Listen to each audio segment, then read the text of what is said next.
Super. BS.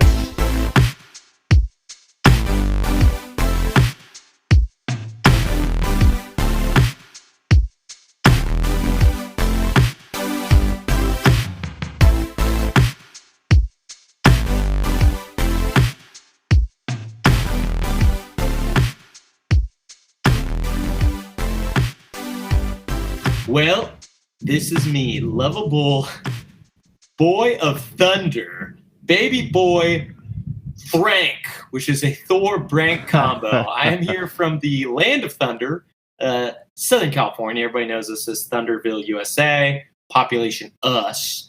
And I'm joined today by, who am I joined by? Is it old baby Carnage? Broden, one-eyed father of, what did you call yourself? Thrank. Yeah, baby boy Brank. What are Thor. you, a Norse god, or are you a Lord of the Rings character? I'm a friend of Frodo's. Jeez, I can't tell if you're gonna summon lightning or you're gonna try to get your home back from a dragon. Well, I mean, there is a scene at the end of the movie where me and my boys are going to be on a bed. You don't even want to know what happens, okay? Yeah. Anyways, main thing that we're here to talk about today is hold on. Video games. This is a big moment for us. We're live on Twitch for the first time. What's a Twitch? Is that a? It's like a nervous. Is it a tick. podcast? It's like a nervous tick that you get. You Twitch. Oh, it's Twitch. Well, I was wondering. I mean, that's why the rain's coming down. It doesn't want us to be on Twitch. This is a hand of God scenario where it's saying, "Don't get on Twitch. Get on anything but Twitch." Amazon overlords. For real. Anyways, this is Super BS, a podcast about video games, mostly. We are on everything today. Are we just on Twitch, or are we on everything? We're just on Twitch. I got to, this is our trial run, and then once we have this perfected, we'll be on more things. Okay, well, that's all I want to hear is how we're perfected by being on everything. So it's going to be a little bit of a shorter episode because we got to it a bit later than we wanted to, and there is a bunch of natural disastery stuff happening outside of where I live. But before we get to what you probably came to hear, us talking about the Halos, us talking about the Avengers, us talking about the Strangers of Paradise, Final Fantasy Origins, I really got to know, where you at on this Venom watch, this Venom 2-Carnage, Spider-Man 4. What is your thoughts on it? Are you all in? Are you... You know what? I kind of want to watch it. I haven't had a chance yet. You know, I don't get to watch a lot of like movies in theaters anymore. What are you talking about? You watch them all day, every day. That's what you love. Every day. But I do want to go see Venom. You know, I've heard good things. I hear it's like a fun ride. You know, it's only like an hour and a half, but it's a fun ride, is what everybody's telling me.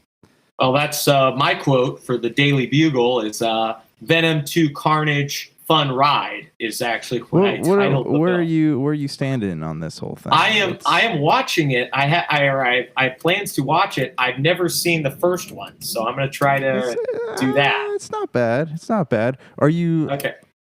Are you a fan of Andy Serkis? I guess is the big question here, because he's the director of Venom 2.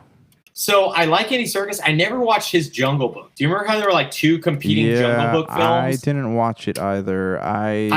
I didn't like watching the Disney one, you know. Like, oh, really? I thought the Disney one was pretty good. That was once done by who? Who's the big guy in Jon Favreau? Yeah. Jeff, as everybody knows him. Jeff, as we call him, friend of the show. Yeah. Jorge. People they misread it, so the movie's now called Jeff. It's no longer Chef. Doesn't really make much sense, but somebody misheard him one time. Right. So if you look on Netflix, don't look for Chef, look for Jeff. That's yeah, exactly. That's the main thing you use. But no, man, I am excited to see it. I'm hoping it's good. You know, I am superheroed out, but those are the big budget films we get nowadays.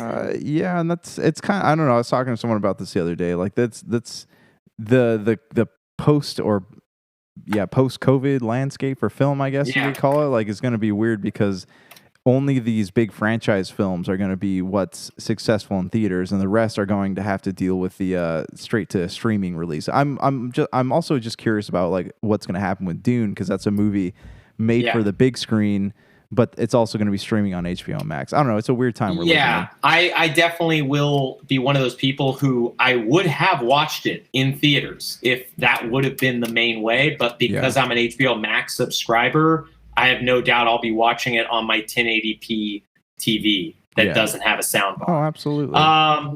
Yeah, same with The Matrix. Matrix Resurrections. Like, that's another film that's like, I probably would have gone to see that in theaters. And I definitely would have. But they are releasing it on a service I already pay for. So we'll watch it that way. I think it's a bummer for those movies. So all the Warner Brother films, I feel like, are getting short shrift. But otherwise, I feel like these other movies, I mean, I'm just thankful to go see something. Like, I may even go out and watch Duel. Or The Duel or whatever. The last Duel. Ridley Scott, man. Yeah, that looks pretty cool too, and it's not streaming anywhere. So and we'll definitely see Bond. That's a big movie. We'll probably actually catch this weekend. Yeah, that is one I will go out to the theaters to watch is Bond. You know what? It's funny. I just got done watching Spectre, and like the whole premise of that movie like ruins the other movies for me. Just like his slightly half brother is like jealous of him, so he's going to try to make his life miserable. I don't know. It just kind of seemed a little petty to me. You're gonna have to remind me, who was his half brother? It wasn't Christoph Waltz. Yeah, no, it was Christoph Waltz. Oh wow, I didn't realize he was supposed to be. Anyways, we should get to games because this would go into a podcast about you explaining Spectre to me, a movie I watched 4 years ago or whenever it came out, 6 years ago at this point. What have you been playing, my boy? Let's get to the game talk now. So I have been playing a little game called Tales of Arise. Heck yeah! I have been playing a lot of that too. I'm glad you brought it up because I didn't want it to be the Assassin's Creed Valhalla of our podcast, but it is a long game that's a lot of fun. What are you doing in that bad boy? Where you at? So I actually just I'm like an hour into it. So funny story, I got up early one morning to play this game, which you guys can see on our Twitch stream right now. This is awesome, man. Thing going here. If you're an audio listener, you're missing out. You should be on Twitch, subscribed and following to us and giving us bits nonstop. Yeah. Anyways, this is really good. This is good producing. Thank you. I actually I like this. So anyways, I was playing. Okay, yeah, I got to the part where like you just kind of the girl and the cool guy with the one arm all agree to like go together on this journey. Yeah. And I set the controller down and I come back and my kids are playing it. And so technically they've played about 4 hours of the game and I have played one. So they played a lot. Oh, really? They got way into it? Oh yeah, they've played a lot more of it than I have. Like they wanted their own save files. Like they were really into this game. Well, I feel like it's too complicated for most children to be able to play. And sorry if you're hearing the world explode outside. That is the end of the world, which is happening right now. We're going to be podcasting through it. End of the world as we know it. Yeah, I'm not super worried about the world ending. I'm more worried about your kids playing Tales of Arise. I'm not sure they have the dexterity for it. I mean, at least my oldest one's digging it. She loves. I don't know. She loves like the dodge. She likes it for the same reason I like Devil May Cry. That whole like dodge and swing mechanic. Yeah, it's good. Yeah. So I don't know, man. It's. I like it. So where are you guys as a team then? Because I assume if they're playing, are you just all sharing one save file? Are they on their own save files? No, they wanted their own save files. So now, you're still only 1 hour into the game. Yeah, right now they're finishing it. Yeah, they're a lot farther into it than it's a 5-hour game, so they already finished it. They're at the last boss already, and you're still a loser, not even done with them. Did they finish the first zone, or are they just on their way? Because it is kind of complicated. Yeah, well, okay, so they are. I don't know. So the easiest way to tell the zones in that game is they're very different biomes. Like, so if you're watching us, you could see this desert place. That's the first zone in the game, as I would like to describe them. All right. So when you get out of here, you go to a very, very different climate. That's what I'm saying is you could see on the screen right now if you're watching. Oh, okay. No. So we're still in like they're both still in the desert area. Okay.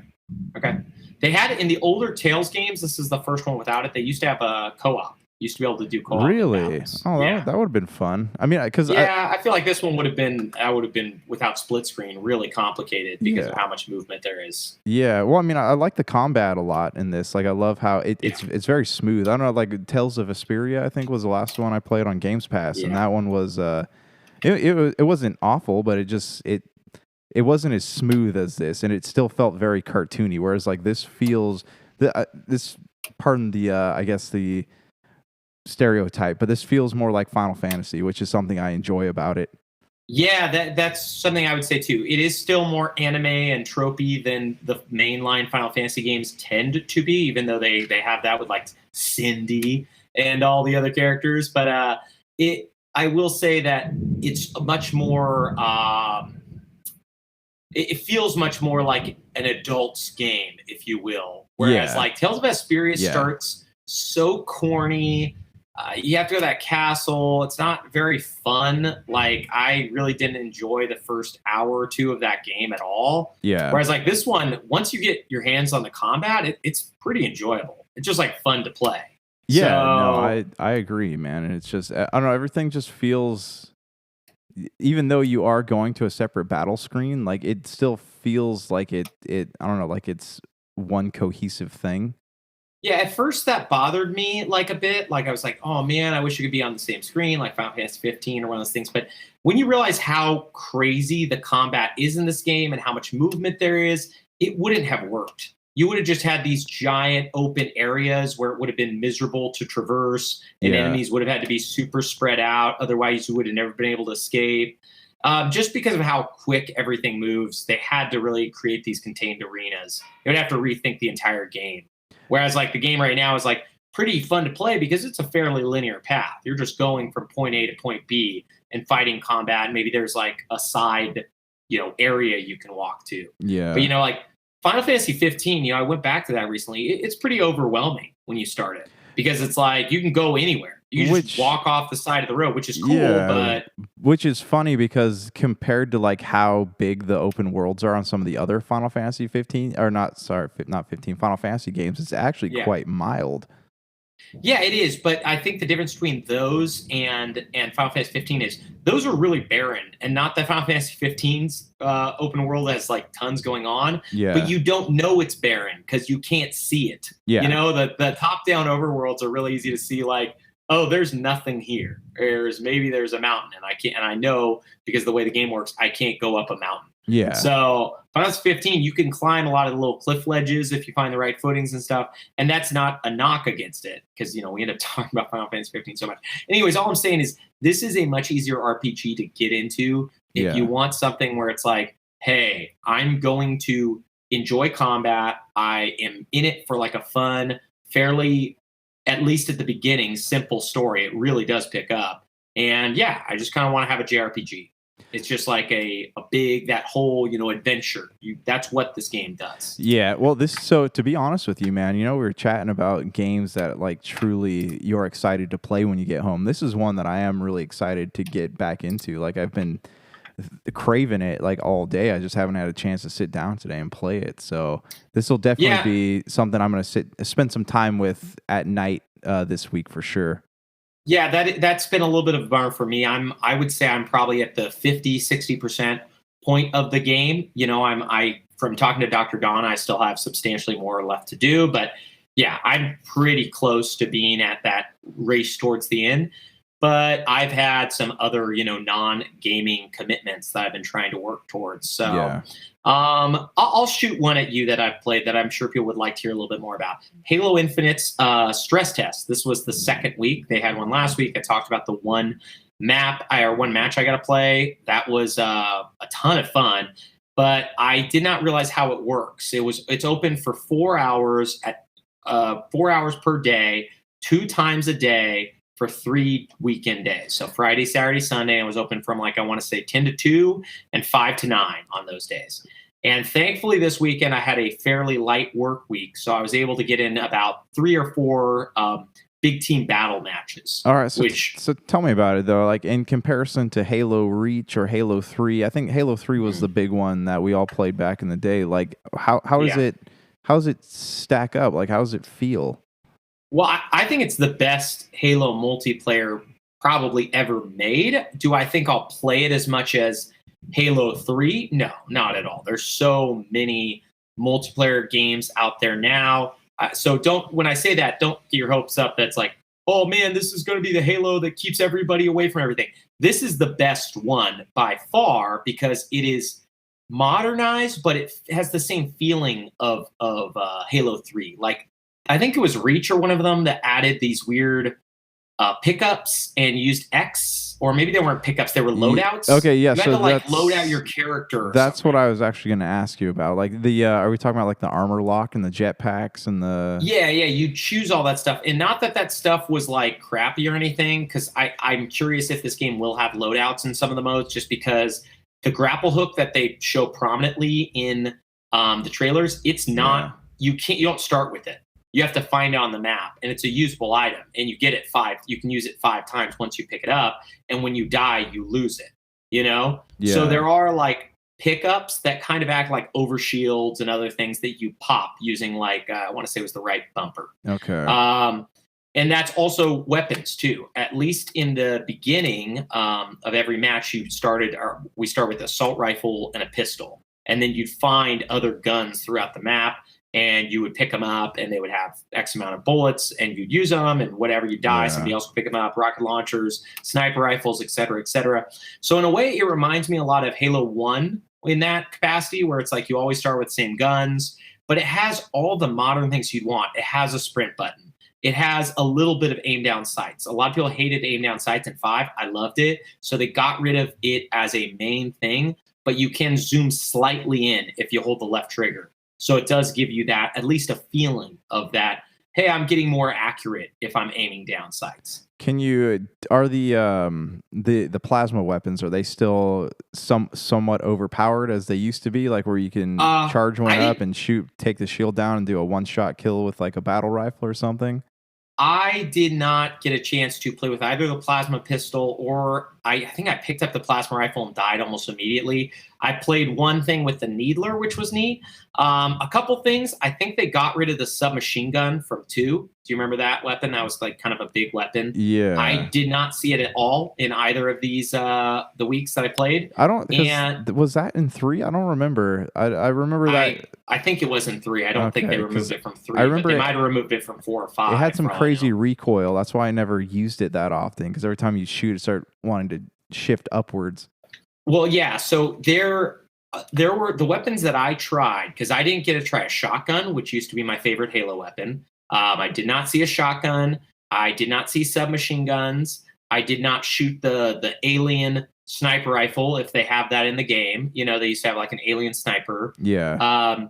The ones I tried were like a new assault rifle. I don't know its name, but it's like Commando or something. It was very cool.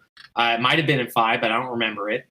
And these other weird grenade launchery / alien style weapons. I can't remember their names and don't know how to explain them, because there was a lot going on and it was big team battles. So there were enemies everywhere. Out of the matches I played, they were all Slayer. There were vehicles, so those were fun. I did get to do the thing where you knock the guy off the vehicle. I didn't get a grapple onto a vehicle because there were no flying vehicles in the map.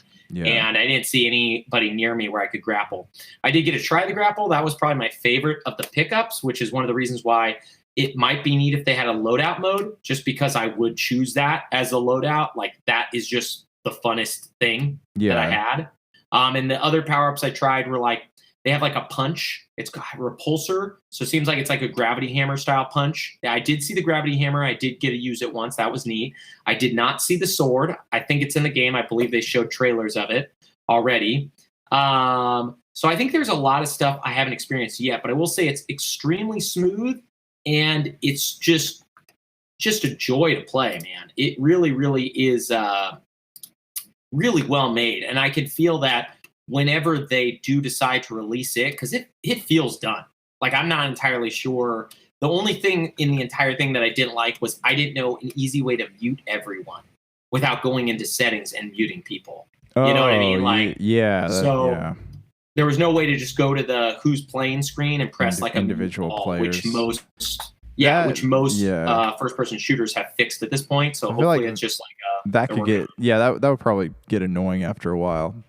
Yeah, so I mean, but beyond that, like that was my only gripe. Now, like I said at the beginning, this is not going to replace Apex, but this is going to probably be for me. That's Thunder. The Microsoft does not like that I said that. This is probably going to be more similar for me to how Call of Duty was. And whenever I would pick that up, I'd play the Call of Duty game multiplayer for about a month. I apologize if you hear those siren. That is the Thunder set off a car alarm near me. Call of Duty, I would play it for about a month, and then after the month was up, I'd put it down and I'd go back to the other things. That's what I expect Halo Infinite to be of the multiplayer. But that being said, that I still think it's gonna be incredible. And it's free. I mean, it's like wild. It's not why Game not? Pass free. It's free for everyone, and it's, as far as I know, it doesn't require Xbox Live Gold. Yeah. So I mean, it's a game that I think will have a huge player base, which is what it needs. Why didn't you try it? Do you mind me asking? I had an extra code for you, Dr. Donner. Yeah, I didn't have time, man. Like we had the in-laws were here this weekend, so like I didn't have a lot of time to sit down and play games. I want to. I wish I could devote all this time to trying out everything, all these limited time betas. I just don't have the. Well, no. I was just curious, because like I gave you that thing. It's only like a 20 gigabyte download. Yeah, absolutely. Get a match in. Did you get a chance to play the other? So Tokyo Game Show came and went. I guess we'll probably talk about it a little bit today. Not that there's tons to speak about. Probably some of the biggest news was the Stranger of Paradise Final Fantasy Origin. We've spoken about this before. It got a release date for March of 2022. It actually has like March 18th of 2022, which I find crazy because I believe March something is the Forspoken release date. So like Square Enix has 2 of their games coming out in March, which kind of makes no sense to me. Whatever. Do you think that they'll keep? You think it'll keep? I think one of them is going to be pushed for sure, because that would be wild to put. Boy, this is going to be okay. So if you look on the screen, I'm looking. If you're watching this, if you're for watching audio this, listeners, we'll talk about it. So I'm seeing this and. Okay, this is something I've been pondering. This is a query I've been pondering. All right, like a character ran through the screen like Dark Souls, real quick, just so people know who are listening. So, this game, Final Fantasy 1, right? Everyone's saying that this is is this a retelling or is this like a prequel to Final Fantasy 1? Because everyone's saying that this is like a retelling of Final Fantasy 1. But if you look at it, Final Fantasy 1 is a very medieval style game. But like looking at these set pieces. This has like a futuristic feel to it, with the looking at like the weird lights and the machines that they had on one of these parts here. Yeah, I'm not going to defend the game as something that is it's something that fits the scenario that they're trying to say it is with Final Fantasy 1. I'm honestly not even that interested in it as a Final Fantasy story. I just think it's going to be a fun game. It has something to do with the first boss, Gilgamesh, or something, like a story about him. Well, you're Jack Garland, like that's the main character, even though they don't look anything alike. But I mean, yeah, I think honestly, Square Enix really. The biggest mistakes I think they did were, one, tying this into Final Fantasy. This has nothing to do with it. And not only tying it into Final Fantasy, but tying it into a numbered Final Fantasy where people are going to have opinions and thoughts and hopes. Yeah. I would have done the Final Fantasy 12 thing of setting it in the world of. Do you know what I mean? But not really having any direct connection. Because the thing that draws me to this isn't the story or anything. I played the beta. It's the same exact spot both times. The main draw is like the combat and the systems. The systems are really neat. They have a lot of like fun. Like you fight, you get experience, you can level up your different classes. Each class has skill points. You can do a quick switch between 2 classes. Each class can have different weapons. They have different proficiencies.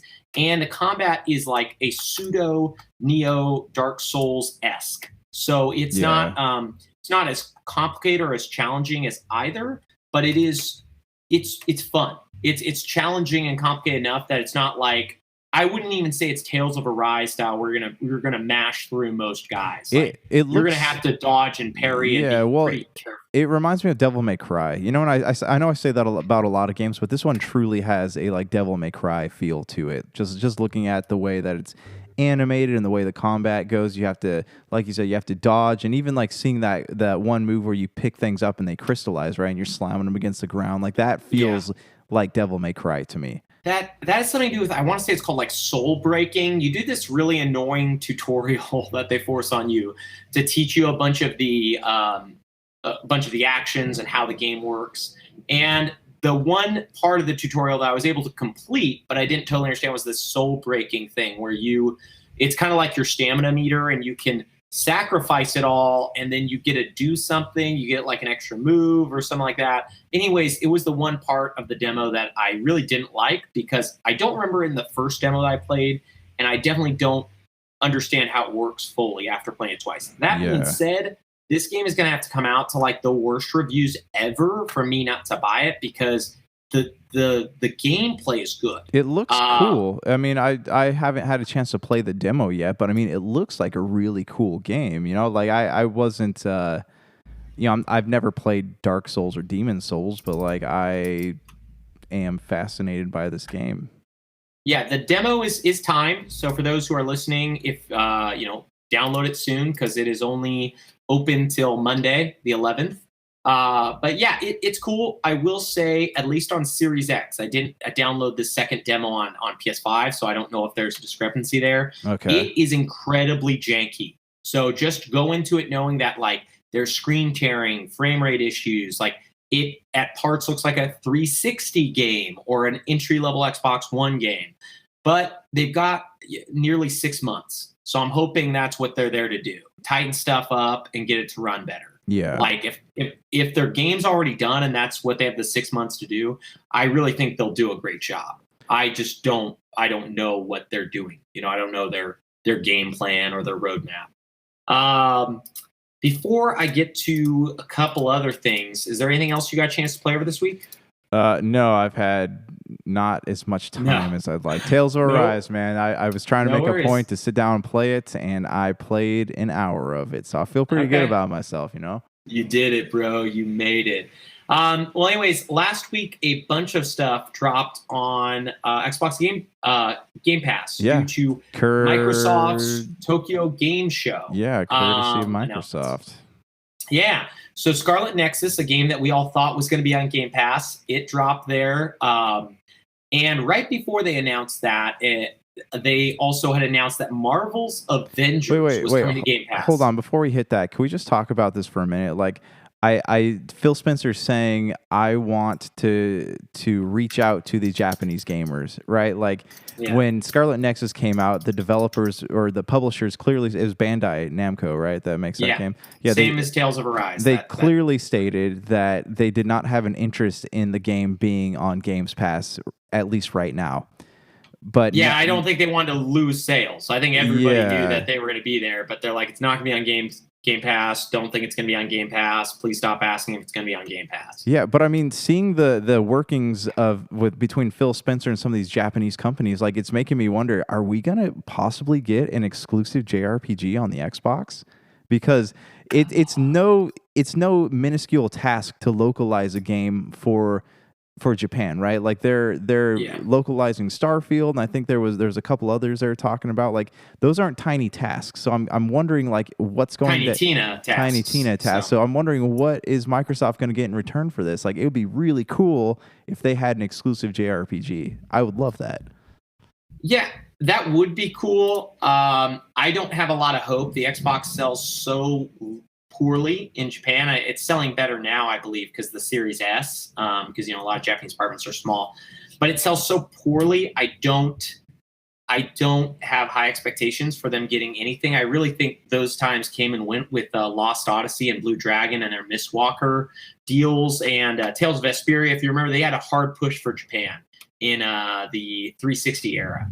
Yeah. But that being said, there has been the rumored Sega buyout or the Microsoft buyout of Sega for like a long time. And if that does happen, there is the large possibility that they would also get Atlas, who Sega owns, which is a giant RPG company. Persona and Valkyria Chronicles, right? Is that? Yeah. Valkyria Chronicles, Persona. There are tons of other games. A lot of them are games I don't play. Etrian Odyssey, but a bunch of other games that all like look pretty neat that come out, and they're like a pretty big, RPG company, and everybody loves Persona 4, Persona 5. Those games are super big, and Persona 5 is great. But yeah, until that happens, I just don't see how Microsoft can make headway out there. Sony has just such a stranglehold on that country, even though the PlayStation is not selling nearly as much as the Switch there. They are just they got all the exclusives. So yeah, I don't know, man. I mean, that would be really, really cool. I would love to see them take a Japan focus again, just because Japan makes a lot of really neat stuff. This isn't the 360 PS3 era. They're actually producing good games again, and they have been for a while. What I would love to see is a From Software exclusive game, the Dark Souls creator. But that would be a real hard sell because they make a lot of money on the Sony platform. What was the there's an Xbox exclusive like Elden Ring looking game that they showed at the Microsoft press conference like 2 years ago. What was that? Do you remember the name of that game? I don't know. It looked like Elden Ring, but it was for Microsoft. It was a fantasy game that was coming out on the Series X. I don't remember what. Oh, are you talking about the Obsidian title? Yeah, what was that? Avowed? Avowed. Yeah, I'm sorry. You just got me thinking about that. Like I haven't. Avowed's really cool, but that's a Western company. That's going to be a Skyrim-like, Yeah, absolutely. That being said, between all these Game Pass announcements and stuff, and we'll run over the Tokyo thing at the very end of this podcast because there wasn't a lot really to talk about. They dropped Avengers and Scarlet Nexus and Phoenix Point, which is like an XCOM. It's from the guy who made XCOM, original XCOM. It's a spiritual successor because he's not part of that company anymore. Anyways, Game Pass just had a flood of games and a bunch of indies, all this other stuff. I did not want to turn on Scarlet Nexus because I'm pretty invested in Tales of Arise, and I just don't think I have the bandwidth to handle 2 huge JRPGs simultaneously while I have like Kena and Deathloop and Ghost of Tsushima and all these PlayStation games that I haven't even turned on really yet. Gave them like hour or 2 of my time each. Deathloop a little bit more. So yeah, I held off. However, the other night I was feeling cheeky. I'd done some Forza Horizon 4 stuff, which great game, by the way. Yeah. I see what you like in it. And after I unsuccessfully tried doing this rewards task where you get an achievement in Forza Horizon 4, which I got 2 and never ended up working out, I ended up turning on Marvel's Avengers. Have you got a chance to turn this on yet? It does not sound like it, but just asking to see if No, but hearing your thoughts on it has kind of made me want to turn it on. I've been watching some gameplay too as I was gathering this lovely video for our podcast. If you're watching, it looks a lot cooler than I thought. I just never really invested any time into learning about this game, but it does sound kind of cool. Yeah. So for one, it's a really good looking game. Like, it's definitely not the best looking game I've seen, but it is very good looking. It is not a slouch in the visual department, which I shouldn't have expected it not to be good looking, but I just had such low expectations. But it is from the team that made Tomb Raider, and they made beautiful games. Rise of the Tomb Raider, when it came out, was probably the best looking game I had ever seen. Yeah. So this, like that, is gorgeous, and it is a lot of fun to look at. It is a last gen at this point game. It's made for Xbox One and PS4, but they have a Series X update that you get with Game Pass, and I guess you don't get that for the PS Now version, but you could, if you own it on PlayStation, get for PS5. They have the update as well, and so it looks great. I'm at the very beginning. If you're watching this video, I'm at this part where nothing's happened yet, but you do get to meet a lot of the Avengers. Like I met Captain America and Thor, and I was gushing. I just couldn't wait to see it. But no, I met them, and honestly, once you've seen the trailer and know, they don't look anything like the Marvel Cinematic Universe versions of those characters. I don't think they're meant to, right? No, they're not. They're not meant to. But I'm saying once you can get past that, you realize they're really funny and well acted, and they look pretty good too.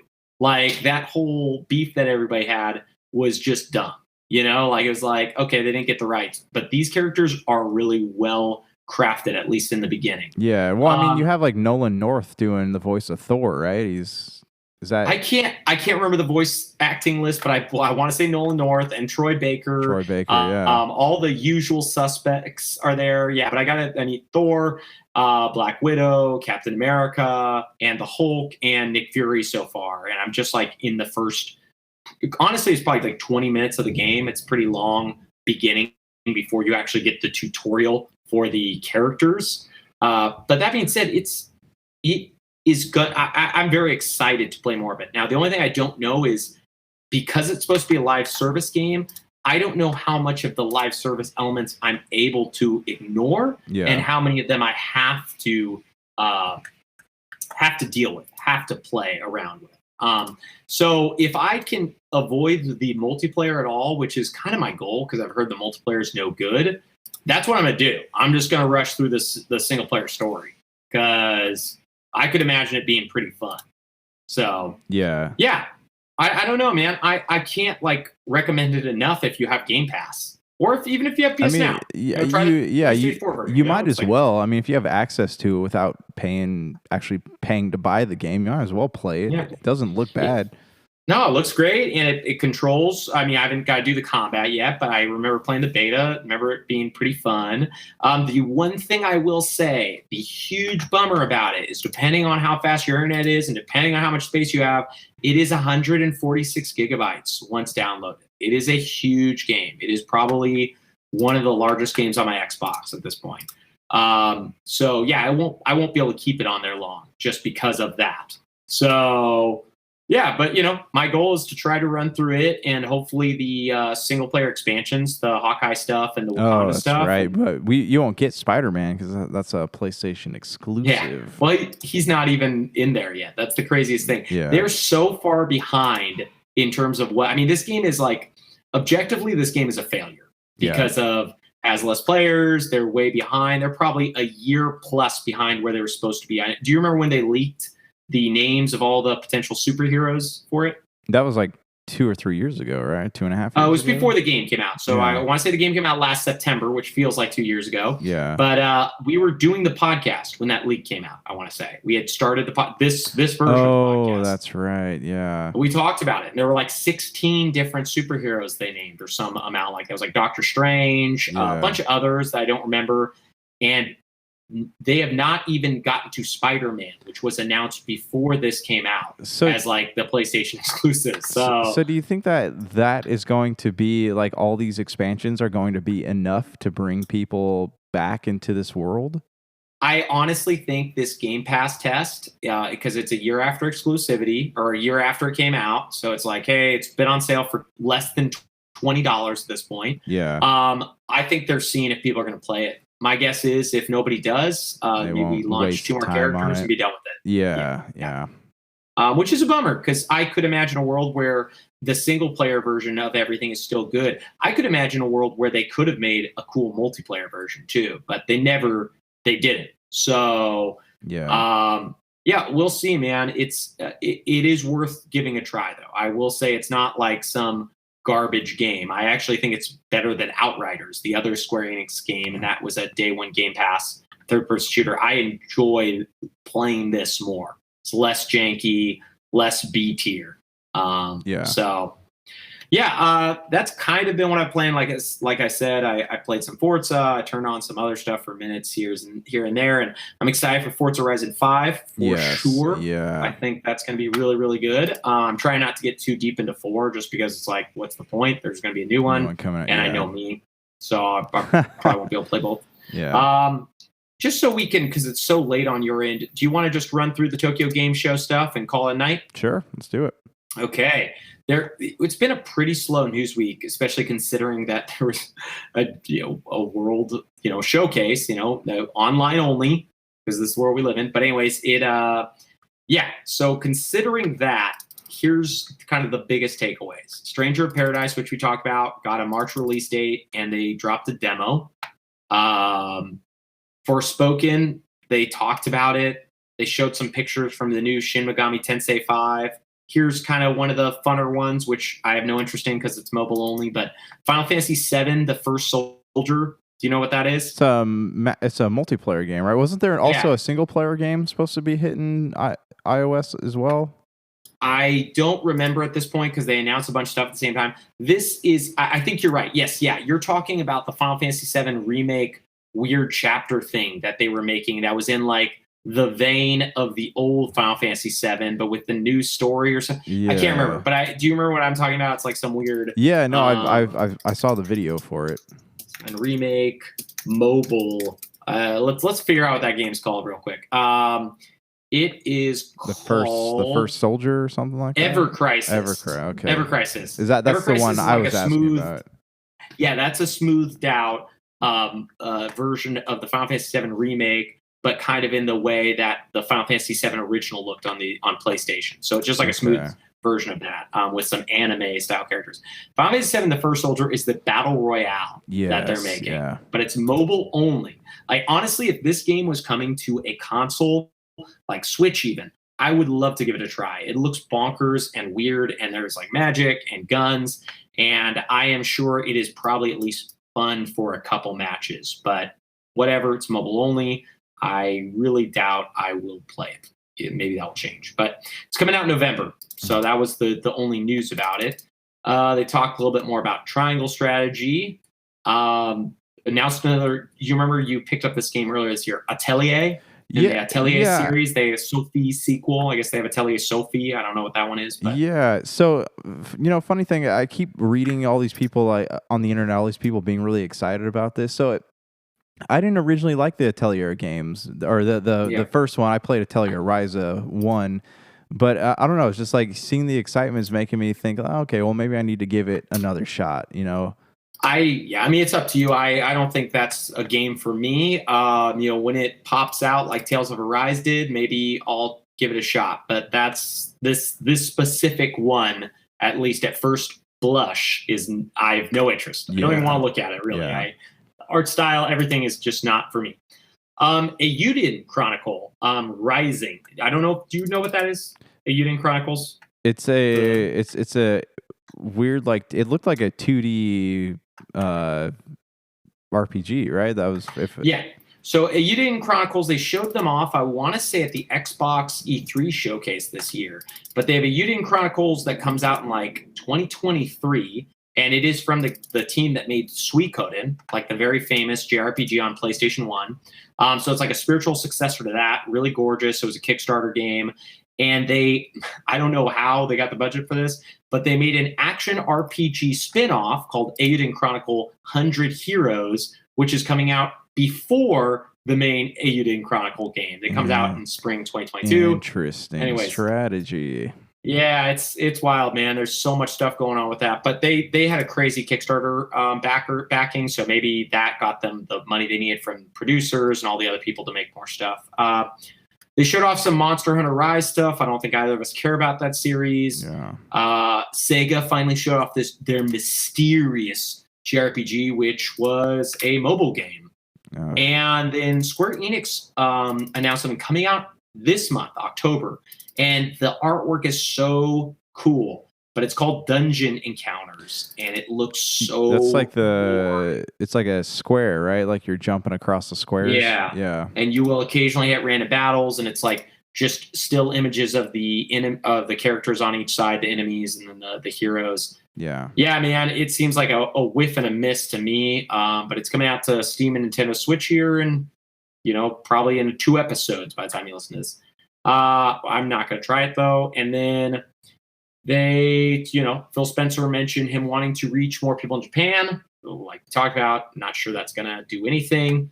This is one that you might be interested in. I don't know if you know the name Ikumi Nakamura. It's the girl who everybody loved because she was really fun and friendly. She's like the Japanese woman, part of the what are that like spiritual game is from the people who make The Evil Within. Ghostwire Tokyo. Yeah. She is now going to make a Gungrave game. I feel like you would be a Gungrave fan. I don't know if that is correct. I watched the anime. Yeah, so she's making a Gungrave sequel. I don't know what that means. We'll see. They talked with Tango Gameworks about another new game, not Ghostwire Tokyo, and then they mentioned that Redfall, Starfield, like all the Bethesda stuff's going to be localized for Japan. Big whoop. King of Fighters, some indie stuff, got some Game Pass, coming to Game Pass things. Honestly, it was like so meh. I can't even kind of believe they did it for more than one day. Yeah, this should have been like 4 hours of different people showing off stuff and then them quitting it because they didn't need this at all. Well, didn't Square said there was something, they have another thing coming up in the early part of next year, right? That's supposed to feature more stuff. I mean, maybe, but they had a showcase here. So if it's as strong as their showcase here, which sucked, then oh no, sorry, I have no interest. The Final Fantasy 35th or something anniversary. I think they're going to be showing off more things. Yeah, whatever it is. All I'm saying is they should have saved every announcement they had there for the Tokyo Game Awards, or I mean, not the Tokyo Game Awards, the Game Awards in LA. Yeah, and they should have just done a short one-day Tokyo Game Show. I mean, it's digital anyways. Yeah, like there's no need to have 3 days when it's all digital. Like people aren't going there. So why do you need more than 1 day? Just wanted the spectacle. The spectacle of what? Being on the internet? Like, I guess. I know I'm that's just like a dick. No, you're not. That's just the formula that everyone's been doing for these big, online video conferences. I mean, yeah, doesn't it sound though like nonsensical to you? Like, just like, hey, it does. Like even E3, like, why isn't E3 just a day now? Right. People aren't going to a physical location. It does so sound nonsensical, but I mean, they want the advertising, I guess, man. I still think they need to condense it way more. I mean, nonetheless, they'll have people like you and I talking about the news. Yeah. I just think it is so, so meh. So like, okay, that happened. I'm glad I didn't watch any of it. I had a feeling it was going to be pretty lame. So I'm glad I didn't stay up till 2 a.m. to pretty much watch nothing on all of it.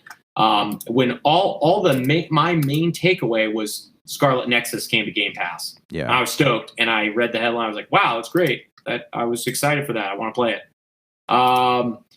Yeah, man. I'm sorry, I sound like such a downer about this news. I just feel like we really needed a win, and I feel like they've had all these showcases this year that beg me to question why do them at all. Because all it does is get people's hopes up, and then it drops them like through the floor. Especially because the Nintendo Direct came like right before the Tokyo Game Show, and it was way better than that was. So, like, yeah, I don't know, man. For me, it's a strange thing, but I feel like these conferences, especially as the world seems like it's going to be digital for a long time, I guess. People really need to rethink their strategy because I feel like this is I've paid attention less than ever. I'm just reading highlights. Yeah, I mean, I'm just wondering, like, if we're probably going to reach a point, or I mean, I feel like we should, where we just go back to putting out individual trailers, instead of having to save something for a conference, I mean, there are companies doing that. Like, I feel like Activision's kind of gotten to this point where they're just like, we don't care about any of these conferences, and we're just going to do whatever we want when we want. And I feel like there are awesome conferences. I feel like the Sony State of Play, Xbox E3. Nintendo's recent Direct, they were all really good, especially Sony State of Play, Xbox E3, and the Summer Games Fest, as well as Jeff Keighley's game. Yeah, his conference. Both of his showcases were great. That's where we got Dovake or Dokev, that weird Doki Doki, right? The Doki Doki Literature Club. Game. Yeah. No, not Doki Doki. Dokev. That game that I had you watch the trailer of, where it's the kids skateboarding through the town, and there's like, it's supposed to be like a Pokemon style game. Like, I mean, that was from the Gamescom showcase that Jeff Keighley did.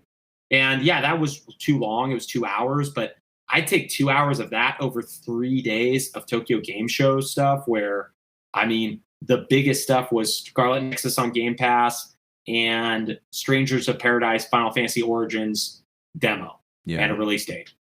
So, yeah, my bro, well, on your end, you are probably hankering for Betty Bye.